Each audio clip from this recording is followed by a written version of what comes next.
You know we're facing some tough times, but it's really not all that much compared to some of the things that our parents and grandparents faced. I've always believed that character is measured not in how we respond to good times, but in how we respond to the bad times. And our city always has shown its character in the past by rising up to face its challenges, and I have no doubt that we will do so again this year. God bless you all, and God bless our great city, and thank you all for coming.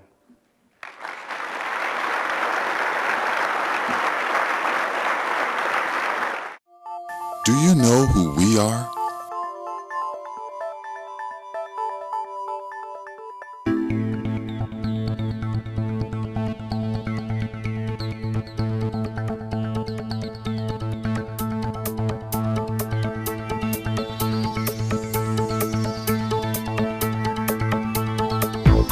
PCCEO, helping people, changing lives for every stage of life. Welcome back, and hope you enjoyed the speech, and now we're going to kind of talk about the speech. As you can see, I have two special guests. Sitting immediately to my left is Bill Spears, District Councilman, and also Clyde Gulley, a District Councilman. Welcome, gentlemen, to CAPtions. Thanks for having us. Bill, how long have you now been on the council? It's been 18 years now. 18 years. Yeah. And what district are you the councilman of? The councilman for the 4th District. And what geographic area does that represent? It's really the west side of the city. The west side of the city? The Northwoods Mall area, Rolling Acres, and then along Sterling Avenue is basically the side of the city that I have. Well, great. And Clyde, what about you? Well, it's 1st District, and of course that's from Laramie Street, the river, Park Street, which is a little small boundary on the north end, and then my line wiggles Martin Luther King and Glen Oak in that area, but across the top would be Martin Luther King. And how many years have you been on the council? It's like 10 years. In May it'll be 10 years. Wow. So that's like 20, almost 30 years of council experience here. Exactly. Okay.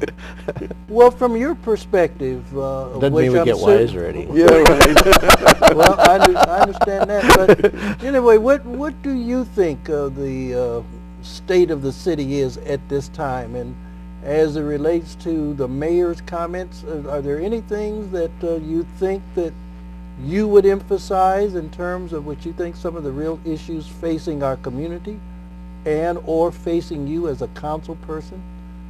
Bill, do you have any reactions? Well, really, I mean, one of the things that I think he does emphasize is that, education is still key here. Okay. I mean, the city is still recognizing that education is a key part of our success. Mm-hmm. He's also, I think, even though there's been a lot made of shared services, but I think what he's trying to really say is that we have to come together as a community and quit fighting the boundaries of each other and figure out where we have common ground, and where we can have common ground, we can come together, serve the people better, so that we can give really better service to our community, or different services that we can give to our community, and really at a lesser cost. And I think that's what we're all looking for, is how we can serve our community much better than we've ever had. Okay.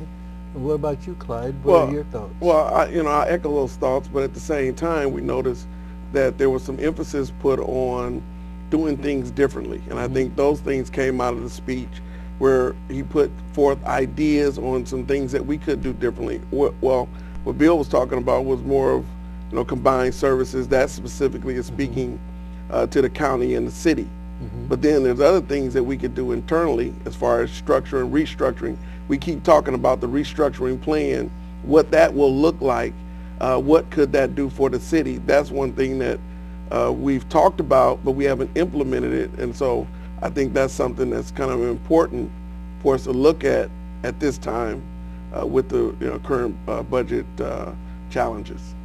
Well, as we're going into a transition in terms of appointing the new city manager, I think that part of that time was to be spent in having either someone or some organization or internally look at the operation of the city in terms of how it can perhaps become more efficient or more effective in the delivery of services, whether it's within city departments, such as economic development, or whether to contract out with someone else. So there appears to be a process of change that's may be heading our way for the coming year and hopefully for the future. Either you have any comments regarding how the city now operates and where there might be some changes made internally, as well as joining with whether it's the county or working closer with the school board or whatever? Do you have any thoughts? Well, and I think, you know, we are headed for some change, whether we like it or not, whether the council has control over it or doesn't have control over it. The changes that we're going to see are going to be changes that really is economic changes that we have to go through. You know, if we, you know, our slimmer economic development department, that doesn't mean that we shouldn't be developing economically. We should look at what we can do inside the city to expand our economics much better. I mean, one of the things that I look at is one of our economic engines, and yet is probably not looked at very with a lot of thought, is how can we increase the enrollment at Bradley? And if we can increase the enrollment at Bradley, we've now emphasized education and how important education is to us, but also by the enrollment growing up means that those dollars that are from outside the community come into our community. So we really have to be on our toes and start thinking a little more broad on how we as a board can deliver services and yet still keep the economic engine of this community growing strong. I agree, yes. And then at the same time, develop ways that we can create jobs. Of course, we talk about economic development, but when you look in our toolbox that we have currently with the Economic Development Department, there's only a few things that we actually can do. So the city of Peoria loses new opportunity, which means jobs. So, you know, in the coming months, hopefully we can continue to find ways to actually expand that toolbox and have more things to use to be able to create more jobs. Because I know specifically in my district, I mean, that's one of the things that's needed most, that we need jobs. You hear it over and over again. Some even say the solution to some of the problems is actually the creation of jobs.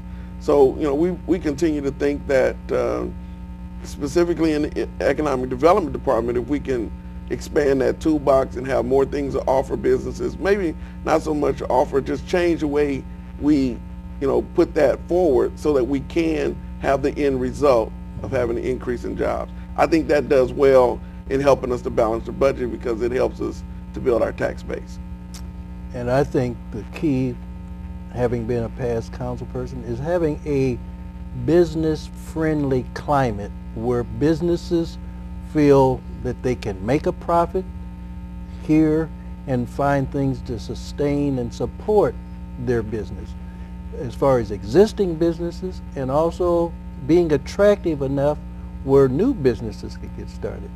And to me, the key is not only create jobs, but as you said, Bill, we need to do some things educationally, because we have a lot of people that even if the jobs came, they would not be qualified to move into the jobs because of the lack of basic education, where we still have too high of a dropout rate or a put-out rate. And one of the things that the mayor emphasized was the Peoria Promise program, which gives an opportunity to all of the Peoria students who do graduate an opportunity to at least go to ICC and receive some assistance. So financially, we're now at least allowing many individuals who may not feel they can afford college. But as I said, if you think education is expensive, you're going to see how much ignorance is really going to cost you. So, Right. Yeah. Well, I'm glad to hear that. And personally, I would love to see Bradley not only promoted in terms of people coming here for our own economic opportunity, but I'd like to see Bradley to become even more involved in our community in terms of being an influence, not only just in terms of education, but provide more leadership. We're always thinking Caterpillar for what they do and a few other places, but very seldom do we think in terms of Bradley, and I'm not downing Bradley, but I think that they too can have a much larger footprint than just the campus in terms of helping our community.